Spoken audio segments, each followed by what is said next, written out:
Good afternoon. Good afternoon. It is May 25th, Memorial Day. Thank you for all the families that have somebody that have sacrificed in the name of freedom and liberty for our country. We appreciate everyone that has put their life on the line for our country. We understand that the ability to do what we do inside this world doesn't work without the brave men and women who put themselves out there and sacrifice everything to make sure that we can walk the streets of this world without fear of Nazis. And although that seems challenging sometimes, we understand how worse it would be if we didn't have our nation that took care of us. All right.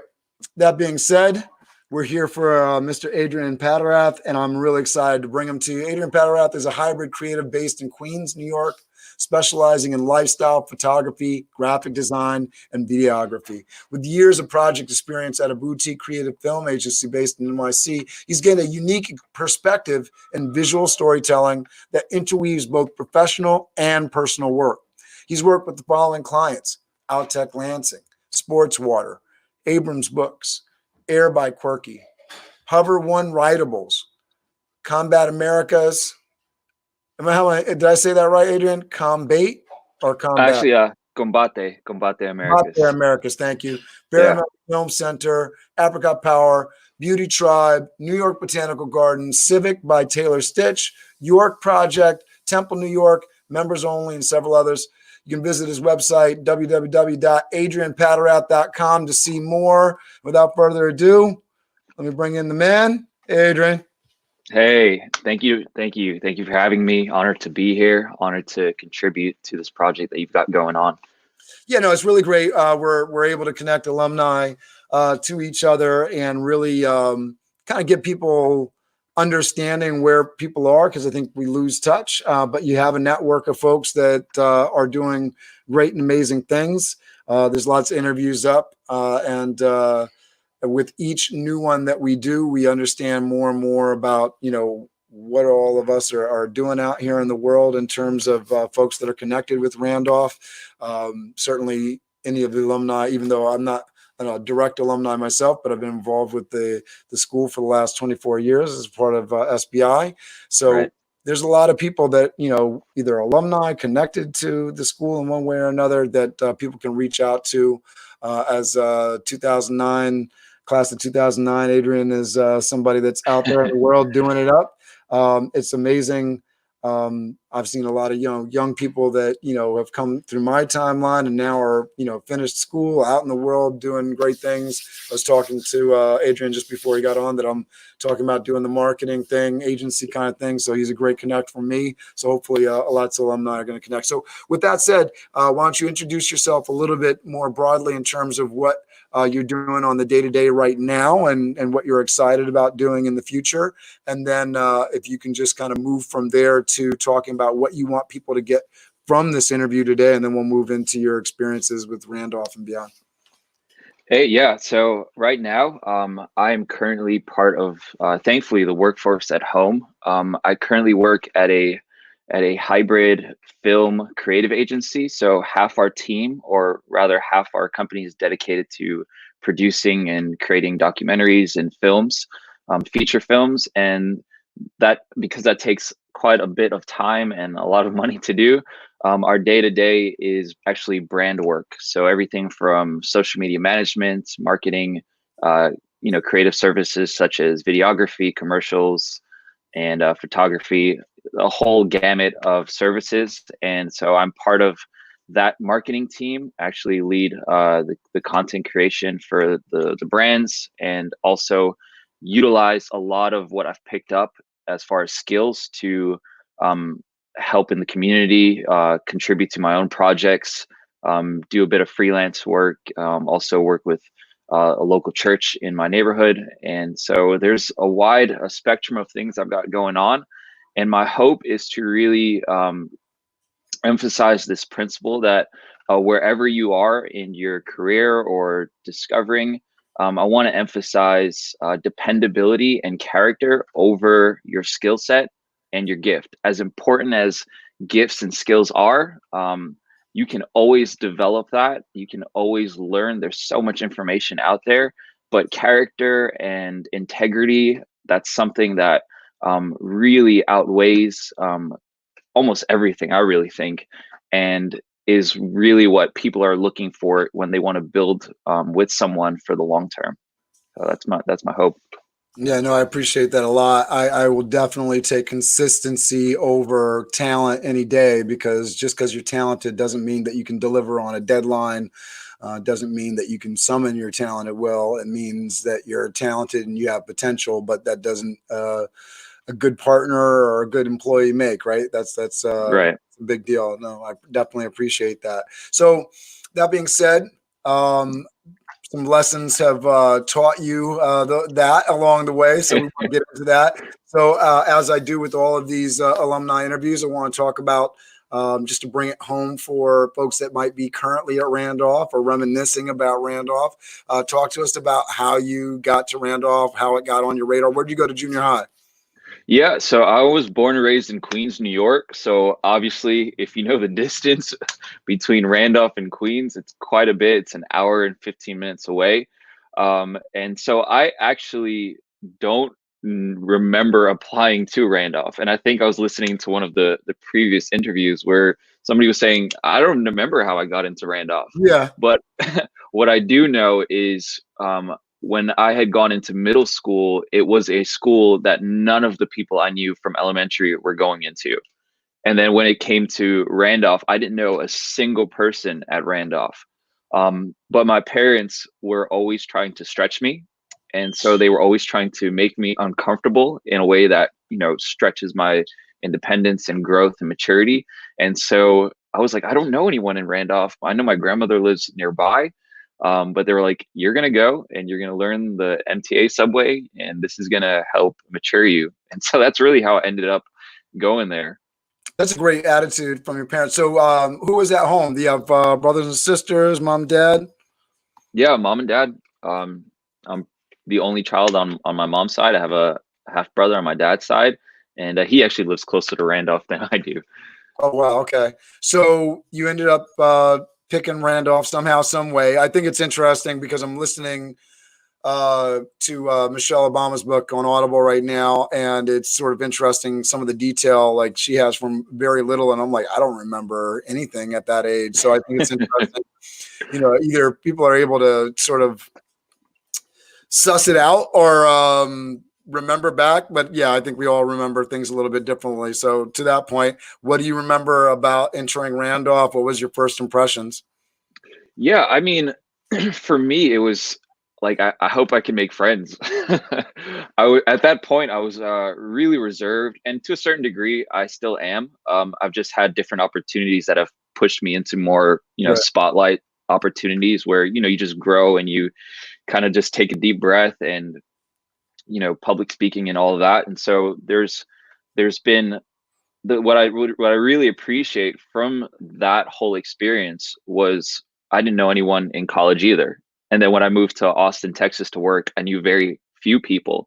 And so even from such a young age as a teenager, that being able to be thrown into, a completely different culture, completely different environment, really served me well when there were more things on the line that were similar to that experience. That's awesome. And so you got into Randolph, and it was a little bit different, but different how? So, I mean, what was different about Randolph from where you had been before? And what did you really enjoy about Randolph as you were entering in freshman year? And was there anything that sort of, made you sort of stop and thinking like, wonder like, hey, am I in the right place? Yeah, I begged not to go. Like I was like, I don't know anyone. Like it's so far.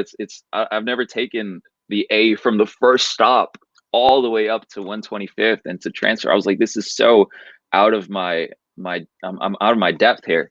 But I remember going, and I had actually gone into Randolph with some credits, and so a lot of the classes I started in were with sophomores. And at that point I was really studious because I wasn't social and so I wasn't hanging out with people. And what I really remember were, you know, like any high school, there were people who were really focused and really trying to, do well. And then there were, class clowns. There's just, and so I had teachers who, realized, well, this kid is like a year younger than everyone and really dedicated. And so I had certain people, teachers who sometimes I don't remember their name at this point, but they really like just encouraged that and spoke into that. Oh, that's awesome. What else did you remember from your first couple years at Randolph? Yeah, I remember like so in my area, like as far as like ethnicity and cultural background, it's very Indo-Caribbean, a lot of Trinidadian, a lot of Guyanese, a lot of East Indian. And so when I got to Randolph, people didn't know what I was. They were like, "Oh, this guy," like the only Indian ethnicity most people in that area are either East Indian, or Pakistani, that. So when I was like, hey, I'm actually from the Caribbean, I'm actually from Trinidad, they were like, you're not black though. And I was like, oh, okay, there's so much more for you guys to learn. And I had never been, around, so many Dominican people. And so there's so much for me to learn. And so I found this really beautiful cross culture learning from the students and also what people could learn from me. Yeah, I love that. I mean, especially in terms of how people look at diversity, so often it's just framed in sort of a black and white juxtaposition, and there's diversity within diversity, male-female dynamic, sexual identity diversity. There's really a lot of levels to the game there, and then it's sort of interesting when you get, my wife is Mexican, so sometimes we'll be hanging around Mexicans and just understanding like, well, just because you're Yeah. Mexican doesn't mean that you come from necessarily the same part of Mexico. Norteñas is a thing. Being from another part. It's all different. So it's really interesting when you get into the dynamics. So what was the takeaway for you when you were like dealing with sort of having people identify you, misidentify you, and dealing with that? Yeah, I when you can really perceive there's no ill intention towards people's misunderstandings, there's a much, more like arms wide open as to, hey, come and learn, come and see, come and expand, your perception, versus, critical or anything. And I just never got that from this. I never got like, I never felt like a critical spirit out of the students or the teachers at Randolph, which was so important. Yeah, it doesn't make you feel like the outsider. Going back to, not to harp on Michelle Obama's book, but I'm listening to it now and just talking about, and I'm sure this might become a part of the experience later, but just the idea of like having to explain yourself when you walk into every room is takes mental space. It takes energy, and not to have to do that all the time is a blessing. It's a really it's a nice thing. All right, so talk to us about your journey as you continued through Randolph. How did you get exposed to SBI? Because I know you were an active member of SBI as well. What other programs were you involved in, sports or anything else? Yeah, so I had, being so far away physically, made it really tough to, be consistently a part of a sports team. I had tried out lacrosse, had really loved it, when the school was doing that, but I just lived so far away. And, I was still a teenager, to show up at home at, 10 p.m. I was jumped like a couple times, like because of, the area was growing, and and that's a part of it. And so there were you jumped in Harlem on the train or in Queens or all of the above? I was going down the park, going down those steps, man. Yeah, and like there's certain aspects that it shouldn't be the case, but you learn and you grow and you learn to survive. And you don't view a certain group of people as any type of way, but you just try to like, you kind of have a shell on. And Growing up in the city, just in terms of having that in common, wherever you are, I remember walking, 96th Street. 96th Street is not one of those streets where you say, "Oh my goodness, that's a dangerous part of town." But I was walking late at night, kind of had my head down, wasn't paying attention, and you got to learn real quick that that's not the way to do it, especially walking late at night. yeah. I've definitely experienced the challenge of being in New York City and not paying enough attention to your surroundings. It's something that you will live to regret if you happen to do it. So you're dealing with that. So how did you get involved with SBI? Yeah, so I wasn't totally involved with SBI. What had happened was I think one of the girls was she was singing at one of the SBI shows, and I had just started learning to play guitar. I didn't learn to play guitar or do any type of like music outside of band in middle school. I was trying to remember because I remember you playing an instrument, and I couldn't remember in my head. Was he playing piano? Was he playing drums? Was he playing guitar? But you played the guitar. Yeah, I was playing acoustic guitar. I was just starting to sing. I was just starting to get comfortable. So they pulled you in. They pulled you into the show. So I got pulled in, and what was really incredible was like, I was really unknown. Like I said, I was a really quiet individual. I was just going about my business, going about my studies, and that, like, being on the stage, really, like, so many people were like encouraging, and I was like, oh man, like I need to do this more. Like, I don't think there was a single person I knew had a crush on me until like I got on that stage. But all that as a young guy, as a high school student, right? It's hard to know what other people are feeling about you at all. I mean, I think, tell me if I'm wrong here, but you sort of feel walking through the halls like nobody's paying attention. You're paying attention to everybody. Nobody's paying attention to you, but I don't think that's necessarily the case. Yeah, no, I absolutely agree. And what that does for a young guy, like, not in an unhealthy way, but to realize, hey, like, you got skill, like you've got talent, you can grow with this, and like confidence booster. Yeah, total confidence booster, total confidence booster. For sure. What year did you do that? That was like junior year. So my first 2 years were really anonymous,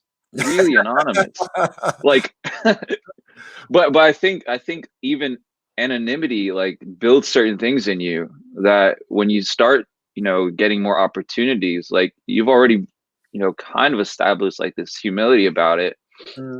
That it doesn't, go to your head and you don't start like taking advantage and playing people.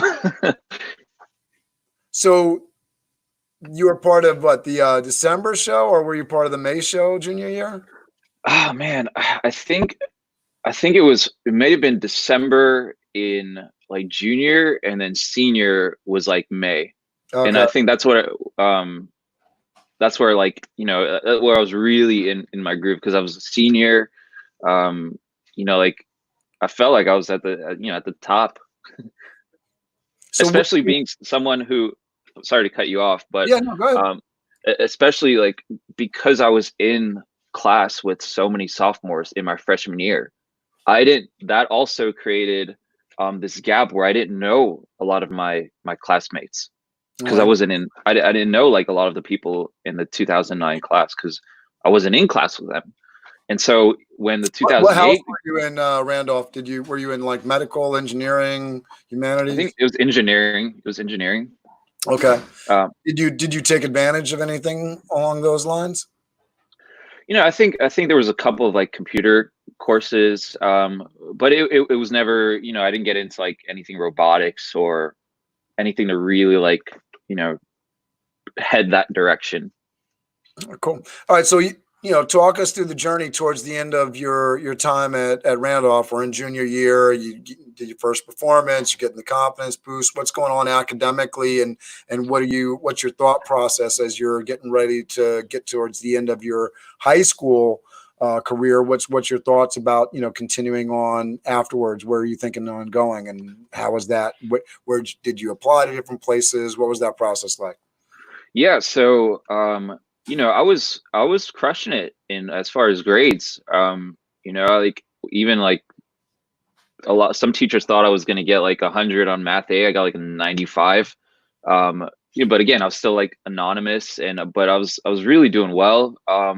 You know, I think it was maybe like 1,800 on SATs, you know, combined at that time. And I think that was out of 24 at that time. I'm not sure if that's still No, the yeah, case. that's a good grade. That's a good score. Yeah, and so you know, like there the schools that I was really looking at was Fordham, Delphi, Hofstra. Got into all three, um, and was just trying to figure out, you know, which of the three I wanted to go with. And so, you know, like all of the fun never really subtracted from, you know, things that were already instilled with me. Like I'm here to get an education. Like I'm here to do well, um, What was and the really trying to find the balance. what was the thought process around the places that you were applying to? Why were you applying to the places you were applying to? Yeah, so I didn't want to leave New York. That was kind of the main thing. Like I didn't want to be abroad. I feel like, you know, like with junior high, elementary school, that was Queens. Being in Randolph, this was like, you know, upper Manhattan into the Heights. Fordham was really, I was like, it would be really awesome to just be in the heart of Manhattan. So that was the Lincoln Center campus that I was interested in, not necessarily the Rose Hill, even though I took classes there. Um, you know, what would it be like just to really spend 4 years in the heart of Manhattan, even if it was as a commuter student, Right. you And know? what attracted you to the school? What were you trying to do? What was there a goal in mind?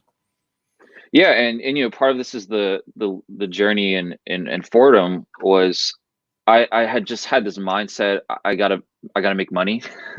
I gotta make money, and I know like Fordham has a good like pre-law, and they've got a great law school, and but they also kill it in economics, and maybe I'll, you know, work at a bank. And so that was kind of my mindset. It wasn't really what does Adrian want to do. It was more what does Adrian need to do if he is to survive, and that also plays into, you know, West Indian and Caribbean culture. You either work at a Right. bank as a doctor or a lawyer, and everything else that's like, Understood. Yeah. you know, like that. So a lot of that was ingrained in me before I really started to develop certain things and lean into that, which goes to the, you know, choosing to go with the position that I received over finishing up that master's in risk management. I was like, you know what, like I'm doing really well in this. I'm getting like really cool gigs. People are really appreciating my work. Like people are reaching out to me now to shoot stuff and come up with ideas and market things. I was like, I think I can lean into this and still, you know, eat. So when is that you're talking about, that you're doing the gigs, and that's all starting to happen? Yeah, so that's really happening. Man, like 2014, 2015. Okay, so So that's about a year. towards the end of college. So when you were applying to college, is there anything that you would do differently now based on what you experienced before? Like, you know, were you completely happy with, you know, the way things worked out? I know we're going to get into because you went to Fordham, right? Yeah. I know we're going to get into the Fordham experience, but thinking back on, you know, how you were applying to schools out of high school and everything, is there anything that you would really recommend? I mean, obviously, you were hitting some of the notes that we talk about all the time. Apply to multiple schools.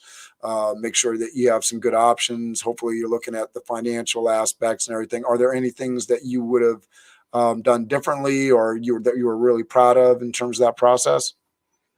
Yeah, I think I had in my mind that because of how well I was doing in high school, it was going to lead to more financial help. And just in my case, it didn't play out that way. Um, like, and so, you know, looking into grants and like all of this is something that I would really encourage, and I would have looked more into, or maybe doing, you know, a city college for 2 years and then transferring, because I know like the financial burden that, you know, thankfully my parents, you know, they were more than willing and, you know, wanted to help. I finished paying off, my student loans, but I know how much of a chunk, that came out of my paychecks when I was really like working for a salary. And to think, kudos to you for paying it off, because I know for a lot of folks, including myself, we still got those bills that, and I didn't even finish college. I'm still paying that stuff off. So it's a big deal that you did it. So it's cool. I think that what you're saying around being smart with the financial outlook, one of the pieces of advice that SBI usually gives to students is get outside of the city. And aside from that, make sure you're going to a school where you don't have to saddle yourself with an extreme amount of debt. Sometimes that works out, sometimes it doesn't, depending on the school. And I've, through these different interviews, heard both the sort of successful side of the story. I mean, yours is, I think, more on the successful side because you've been able to manage the money side of it and put it together. I would imagine that has a lot to do with your parents and sort of the help that they've been able to give you, not only from maybe a financial perspective, but also from the grit to like know and the financial discipline to pay that stuff down right away, because that's not something everybody has either. Yeah. I mean, a lot of it, was the help, but a lot of it was like, hey, we put you through, and these loans are on you, and so there were a lot of sacrifices on my end made, but when you come from a family of people who make sacrifices and they instill that in you, you try to do that, and as best as you can as well. That's awesome. Yeah, I mean, I think that's, a lesson to be learned for folks too. Like, I'm trying to teach my kids, save 50% of your salary, that financial discipline, it pays off. I mean, I don't know how easy you feel, but I mean, especially like going through these times that we're going through now, just not to have that kind of thing weighing over you, it's got to feel good. Oh yeah. And you just keep building on that, and there's a proverb. It's like wealth gained quickly, you lose it quickly. But over amount of time, there's an appreciation when you look at that number and you're like, man, like look at what good decisions over a long period of time can do, as opposed to quick fixes and a lot of things that are out there right now. Yeah, that felt like a religious sermon to me. Amen. All right, so talk to us. So you went through the process. You compared, the schools that you got into, and you chose Fordham. Do you want to talk about why you chose Fordham maybe over the other schools, and then continue on and just talk to us about the Fordham experience? Yeah, I mean, a lot of it was, I visited, really, I don't think I even visited Adelphi. I think I just like nixed it. I was like, you know what? I think it's just between Fordham and Hofstra. And so, did the campus visits for both schools. And Fordham's got a Catholic Jesuit heritage, which, faith has always been an essential part of my life. And so when I had attended and just seeing, how it wasn't necessarily, you had to believe to go to Fordham. That's not the case.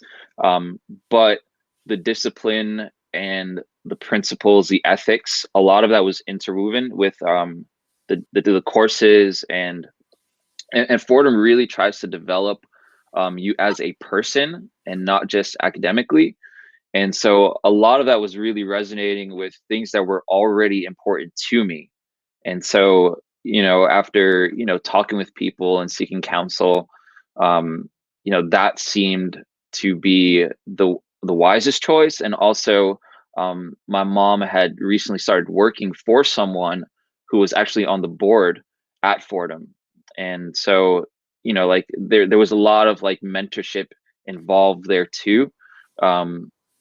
That just really like solidified everything for me when it came to making the choice. That's great. Yeah, keep going with the Fordham experience. So you get in your freshman year, that you're starting your college experience. Obviously, we know from what you've said so far that you started on a path, maybe chasing the money train sort of aspect of career, and that maybe shifted to some passion stuff. So walk us through, freshman and on forward, and talk to us about some of these life experiences that shaped you.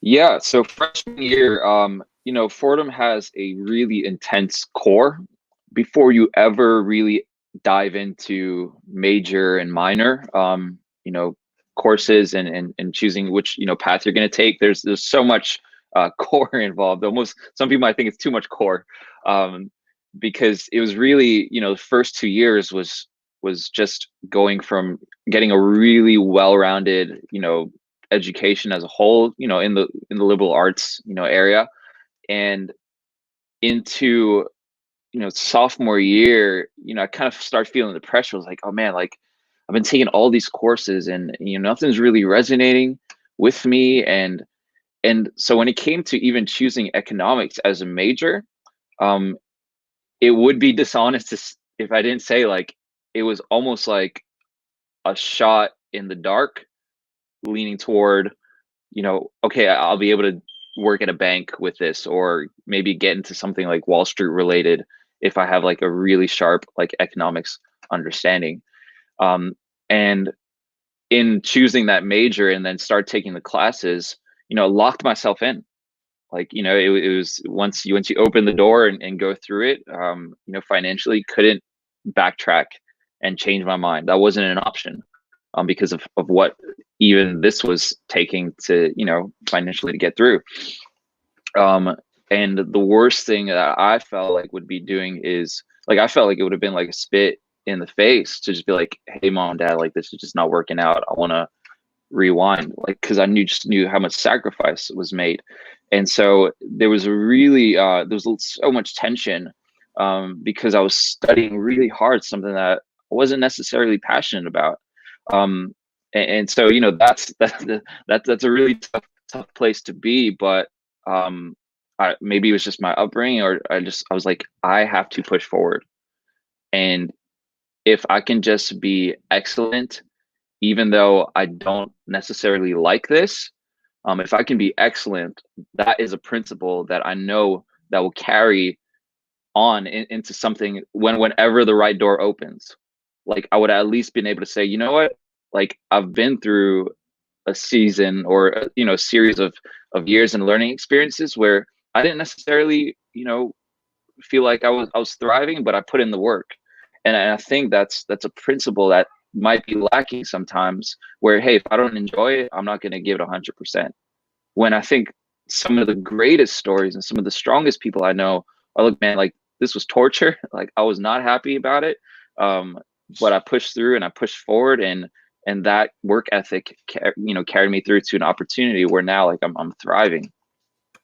Yeah, I think, to that point, because I think, just speaking for myself, sometimes I struggle when there's something that isn't, part of like one of the key things that I enjoy doing, like financials. It's something that's a hard point for me, getting through financial reporting, learning how to do something technical that I'm just not excited about, but having that discipline to be able to get through it and move on to the next. To your point, just having that ability to say, hey, all right, I can tune in, even though it's not something that I'm passionate about, is certainly huge. On the other side of it, I know there's people that are just like, I don't want to waste time on something Yeah. I'm not passionate about. So I'm sure you feel some kind of way both ways about, your experience, and you put in the work because you were honoring your parents.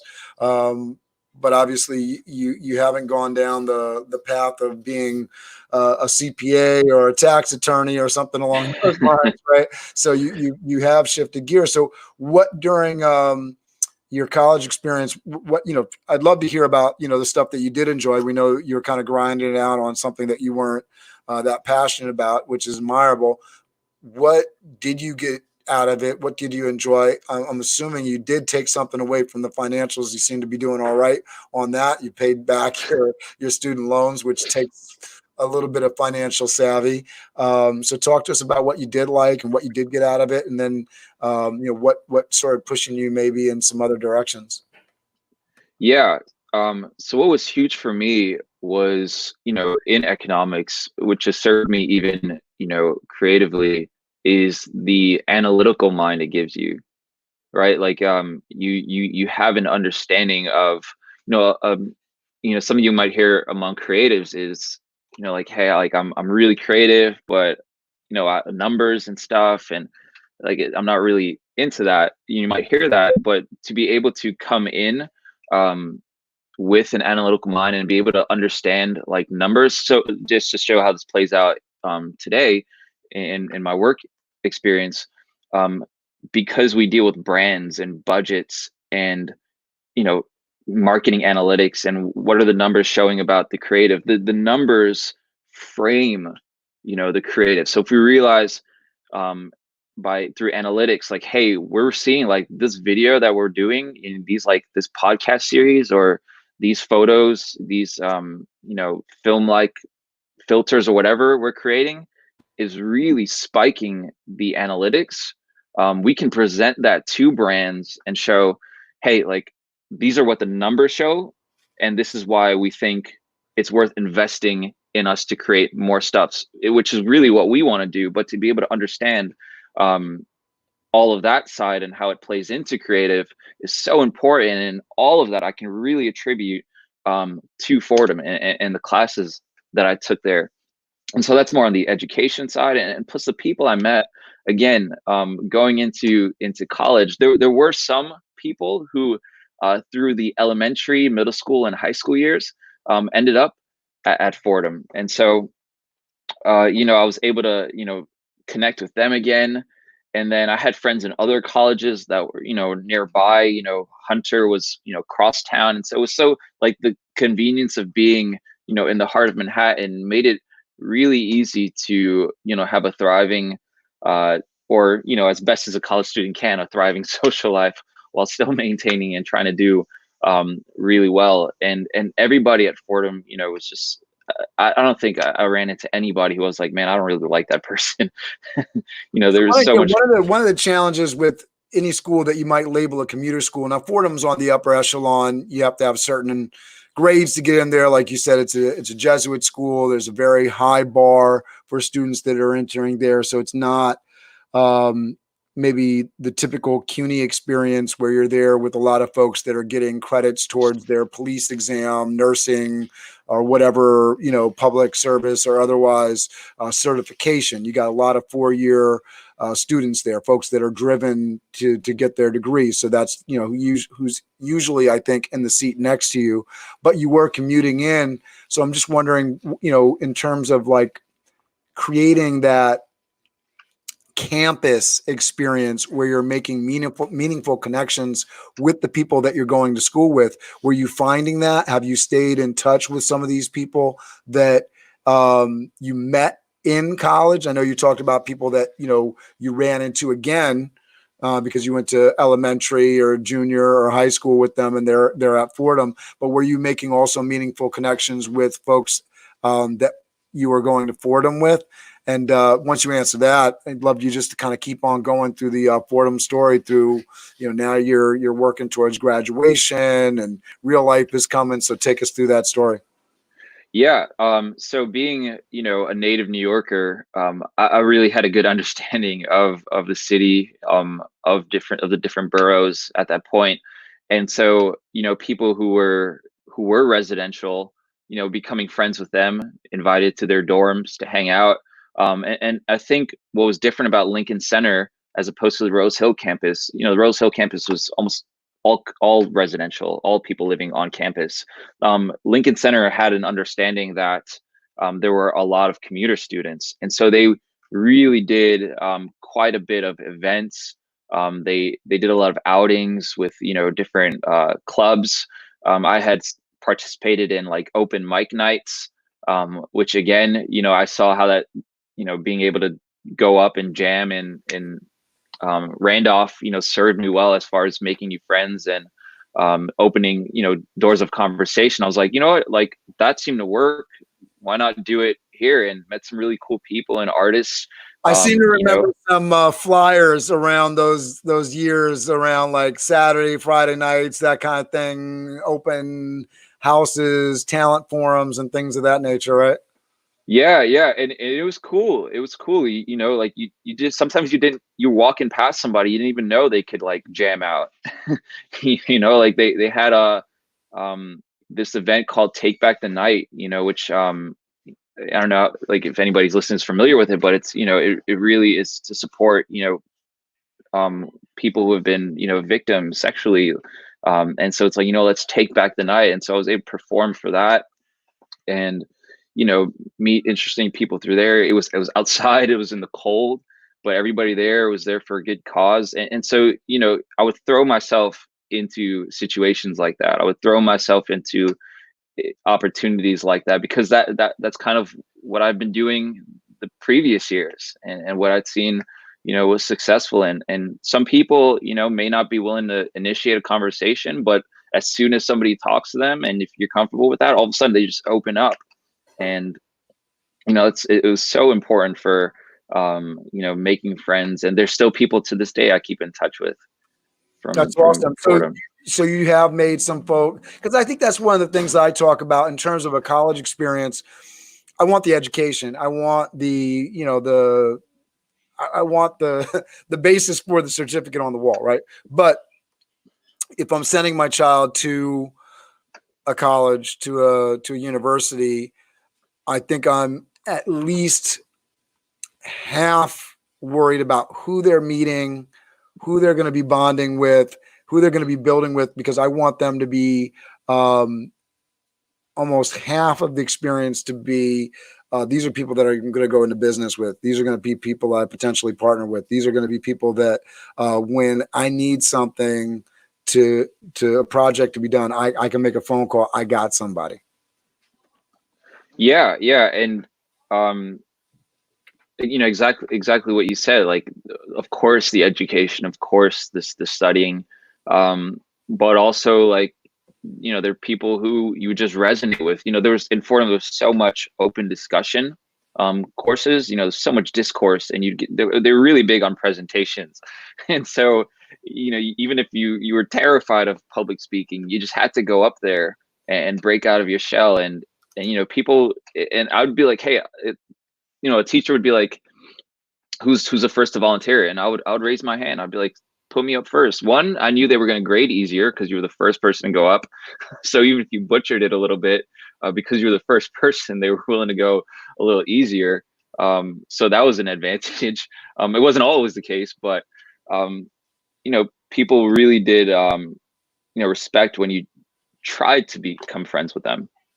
That's awesome. Yeah, I think not enough can be said about just having great relationships with your instructors and professionals. So I'm glad you hit that note, just because, in terms of going after your career, if you don't learn how to, it's not about being teacher's pet, but if you don't learn how to get along with the people that sign the paycheck and your coworkers and that sort of thing, it certainly is going to affect the rest of your life in a negative way, right? All right, so talk to us. You're getting through your senior year of Fordham. Tell us what that was like. I'm sure you were doing some things over the summer, so I'd love to fill in some of that because I think that's always interesting. But I also want to get to how you got to where you are now. I know you did some movement around the country. Love to fill all that stuff in, and we got a few minutes left. So let's get through the end of Fordham. Talk me through that, and then what you were doing next, what you were thinking as real world approaches. And I know we got some university in there and everything. How did you make those decisions, all that jazz? Yeah, so I was working part-time throughout all of college. It was so throughout the summer holiday season, I was working retail. It was just a principle again that was instilled, like you work, you study. So a lot of maybe the luxury of just having a whole bunch of free time wasn't there. And I also took some summer courses. There were some moments where I felt overwhelmed during a semester with work, with school, and so I either took less credits and was like, I'll make it up during the summer. And so I took some summer courses, which are tough because those are it's compressed, and so each of those classes were 3 hours long. But I was really just trying to figure out a balance, right? Which I think is so important and different for every person. But I wanted to finish within the 4 years. It was a goal that I'd set, and I wanted to also, make sure I was working. And so that was really what was happening during my summer, and all that was threaded throughout, freshman, sophomore, junior, and senior year. And leaning into senior year, I didn't have anything lined up after. Honestly speaking, it was like, man, like I knew people who were had a bunch of internships under their belt. I actually didn't have any internship under my belt. And so I felt at a disadvantage. But again, I was like, this is a bump in the road. I'm gonna finish strong, and I'm gonna figure out what to do after, which leads into graduation. Graduated on time. Was really thankful for that. And Congratulations, by the way. I mean, that's a yeah, big deal. Yeah. And you got to feel for all the folks that are like graduating now, in the midst of this, not being able to walk and all that. It's a big deal. And, awesome that you did it. It's great. So you're stepping towards graduation. You don't have a job lined up. So what was your thinking process? And we haven't really talked about like your transitional thinking, because at this point, are you still thinking you're going to do something with this economics degree, or are you like, nope, I'm a guitar guy, I'm a creative? What are you thinking at this point? yeah. So in the back of my mind, it's like, man, it would be really nice to do something creative. But this is where I'm headed, and this is where I'm committed. And so leaning toward the end of graduation, there was almost like this anxiety, this panic. What's going to happen? Am I going to have to I can't stay working retail. Even if I worked full time and overtime, it wouldn't be enough to, cover like the upcoming bills and the loans, and I'm going to start paying those back. And so it was a lot of different things like coming down on me. Finance education meets finance. Yeah. Yeah. So graduated and was really like, okay, you know what? Like, I'm still going to work part-time, but I'm really going to invest like all my free time into either landing like some kind of job, some kind of internship, and was actually part of this Facebook group for interns at Fordham.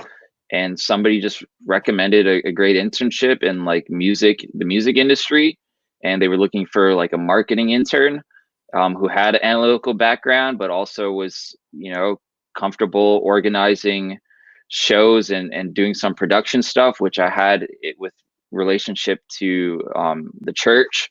And so I was like, you know what, like I'm gonna just go in, check it out, see what happens. And that was the first thing that I ended up landing. It was a stipend based, so it wasn't even. So I was doing both the retail and the internship. And At least, where was this internship? yeah. So it was it was called a Herd Entertainment, and they had a music venue out in Austin, which leads further down the story. But they were also had an office in Manhattan to produce local music shows down in Brooklyn at the Paper Box. At that time, they were doing some shows at. Very cool. So how did you end up moving to Austin? And then we just got a couple minutes left here before I got to jump into Tatiana Legros. For anybody that's watching, we got another alumni that I'm going to interview this afternoon. But I definitely want to invite you to come back to my BizDev Live show, and we can talk about the marketing thing. I think that'll be a really great and interesting conversation to continue on there. But kind of walk us through, how the steps unfolded, because you've fit a lot in between then and now. Yeah. So here's where the real transition begins. Here's where the dawning moment, the sunrise, right? So working as a marketing intern, what had happened was the guy I was working under, he decided he got something else. And so there was no marketing director, but they chose somebody in Austin to do it. But the creative director for the music venue and the entertainment company as a whole ended up moving to New York from LA. And he needed a creative assistant to help him out with graphic design stuff. And so this was where I didn't know graphic design, but I was always into art. I always wanted to learn like Photoshop and all that kind of stuff. And that's where I really started to hone like the foundational like tools and the programs in design. And so started helping him to produce posters and you know, marketing collateral for the shows in Austin. Ended up going to Austin for South by Southwest for 2 weeks to work the actual venue. I was like, man, Austin's awesome. I got to come back here. Like, this is crazy. Even though South by Southwest is such like a different version of Austin than everybody who lives there experiences. So came back to New York, and the creative director actually he moved on to something else. He was in school, and so I ended up not taking a creative director position, but started actually doing all the posters myself, started contracting artists to do show posters, and really started, it became my position basically without the title and the authority to like make my own judgment calls. I had to like run everything past the, you know, the owner of the venue.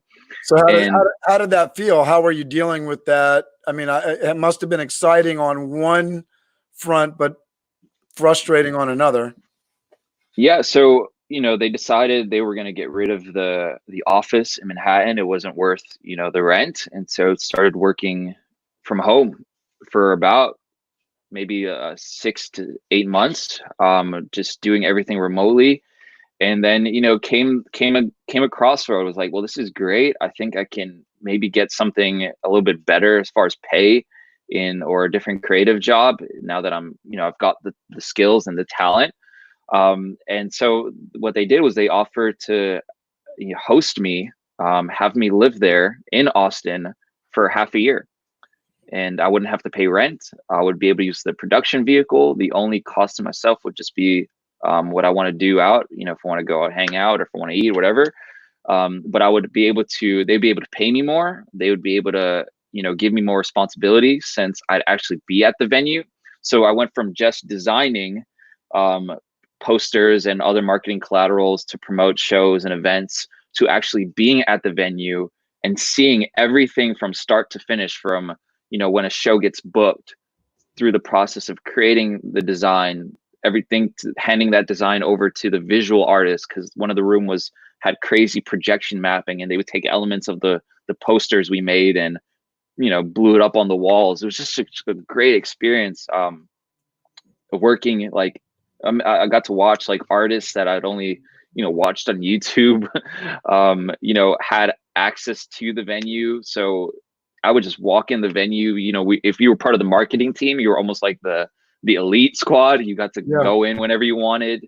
You got to, if you met somebody out on the street and you were like, hey, come check out this show that I'm going to, actually work there, you can come in for free. You could do that. You had a, you know, a bar tab for hosting guests, you know, if you wanted to treat them. And, you know, made a lot of great friends in Austin, which again, everything I had from elementary all the way up to college of being thrown into places that I didn't know anyone really served me well, because I made some of the best friends and great coworkers that I'm really in touch with still. That's awesome. I really want to continue the rest of this story. I feel like we need a part two, but maybe we can just, I'll drop a link in here. I'll send a biz dev thing, and maybe we can just get into the marketing conversation and how you went from, you know, being an intern to, you know, doing the freelance thing, paying down the bills. I think that's all like great business development conversation. So I'll send you a link, and we'll set up another day for an 11 a.m. thing if you can do it. Yeah. We'll continue the conversation. This has been great. I want to give you the last word and sort of talk about, you know, what again you want people to take away from this conversation, and I'll let you say goodbye just until the next time. Yeah. The biggest encouragement I could give to everyone listening, you know, right when I started from the beginning, it's, you know, your character and your diligence over whatever skill set you may have.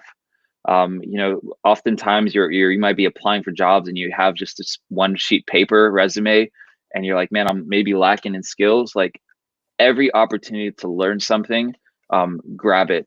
Even if, like, in my case, I had the opportunity to do some things that weren't really paid well. Um, but the skills that I knew I was going to get out of it were invaluable.